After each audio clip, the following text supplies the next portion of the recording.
Today I'm going to be showing you how I shoot, edit, and produce all of my content. Let's start with camera. Hello? Just kidding. This is my iPhone 13. This is what I originally started my YouTube channel with, and it's actually still what I shoot with today. What you're watching this on is shot from an iPhone 11 Pro Max. I got a little bit bigger screen and I ended up buying a secondary phone just to use that strictly for content creation. That way I can listen to music and still take phone calls while I'm shooting.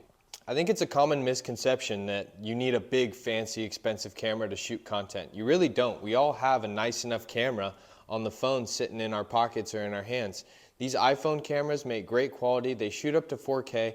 I only export in 1080p 30 FPS. These cameras do well and above that resolution. So now you know my camera secret. Let's start talking about angles. This is my newest purchase. This is a Manfrotto 055 made in Italy tripod. Now the big reason why I bought this is, one, it can get up to like 6 feet tall. These legs extend out like crazy, and so it does get really high. However, my favorite feature on this tripod is this articulating arm. So you loosen this thumb screw, you can bring it up, you can get a good high angle shot, but you can also pivot it. And you can lock it in, and it has a horizontal axis as well. So it just gives you a good versatility for shots and angles. Great investment so far, although I do need to customize it a little bit more. Another tripod option is this cheaper one I got from my brother as a hand-me-down. It is simple, lightweight, a little bit cheaper construction. However, it does a great job, takes up a very small footprint. It doesn't have much weight to it, but it gets you a good still camera angle, and that's what's most important. This articulating arm is a big help as well, and this is what I need to get installed onto my new tripod once I find the right size fitting. Here's another way I like to mount my camera. This is a hard, rigid, flexible articulating arm. I got this off Amazon, which I'll put all this stuff in the description so you guys have links to all this equipment. This looks like it's made by Lamicall. I use this to mount onto the hood. I also mount this onto my snap-on under hood light. That way I can bend this and get it to whatever angle and direction I need it to get those good closer up still shots. My only downside to this is you can see it has some bounce to it. So if I do anything in the engine bay, pushing down or anything, it can cause it to bounce a little bit, which produces a shaky shot. So I was hoping to solve that with the horizontal feature of this new tripod. Here's another attachment I picked up recently. It has a good mounting fixture, but this is actually a large size magnet on the bottom. So I can stick it underneath hoods, I can stick it on the wall, I can stick it on my toolbox, and it's just another level of versatility I have with capturing good angles for you guys. This is an iAudi suction cup mount. I use this to capture those pretty cool night driving shots. I actually used the suction and attached it to the sunroof, and then I was able to mount my phone sideways. Similar issue to the flexible arm. This does produce a little bit of bounce while you're driving, just because, you know, it has a little bit of leverage and the suction is the only mounting location. So besides the little bit of bounce that this mount produces, it's just another tool to have in the toolbox in order to get some more creative good angles. Can't forget the head mount and the chest mount.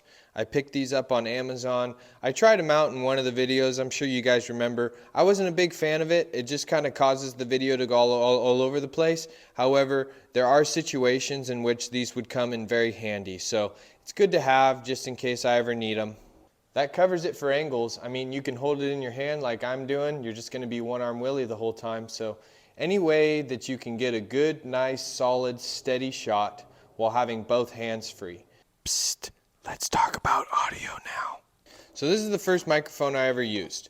It hardwires in directly into the phone or whatever recording device you're using. I used an Apple to auxiliary cord adapter, and then I would just mount this on my tripod. It works great and produces great quality video. However, I like my audio to follow me around the shop. That way I just have good audibility anywhere I go, no matter what I'm doing. Shortly after, I upgraded to this type of system. This is a Bluetooth microphone. It comes with a small receiver like this and then just small clip-on microphones.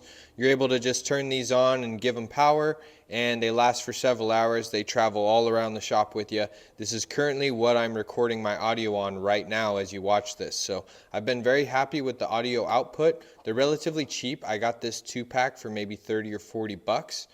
So I've been real happy with them.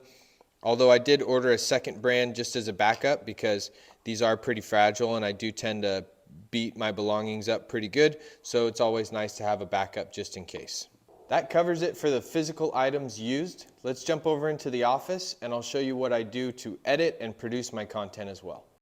This is Splice. This is what I use for all of my video editing. There's a free version and there's also a paid version. I do use the paid version because it has a little bit more functions. However, it's available on the Apple Store. I'm sure it's available for Android as well. What you do is just select whatever video clips and photos you want into your project. You give your project a new title. You select what type of format you want your project exported in. For me, I always choose YouTube widescreen, and then I make all of my edits on my phone. You can make cuts, you can do voiceovers, music, sounds, transitions. The reason why I do this on my phone is because then I don't have to transfer any files from my phone to my computer. Especially going from iPhone to Windows, that can be a big issue with big buffer times, having to convert a lot of files. It's a lot easier, simpler, and cheaper if I shoot, edit, and then publish off of my iPhone rather than using a computer. This is Canva. Again, it has a free version and a paid version. I do use the paid version because it has more function, but this is what I use to create my thumbnails. I also create logos and different designs with this app as well. It is very user-friendly and very easy to use. You can edit photos, do background removing, you can add sounds, video, text. They also have a bunch of professionally built templates.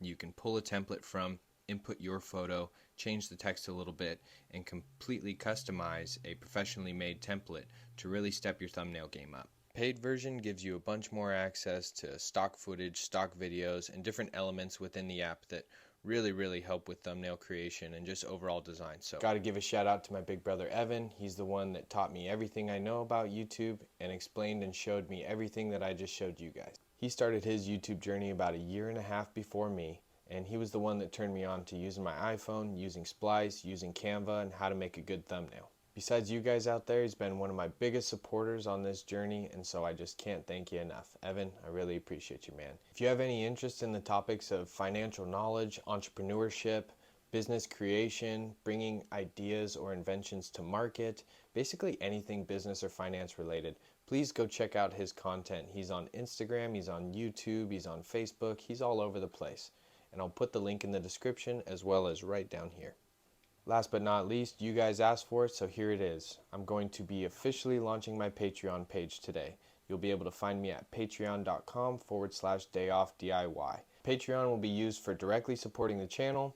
My hopes is that maybe we can get into some nicer project cars, maybe an E60, maybe an E90, maybe some other BMWs I can show some more tips and tricks on. We can get out of this E46 realm for a little bit.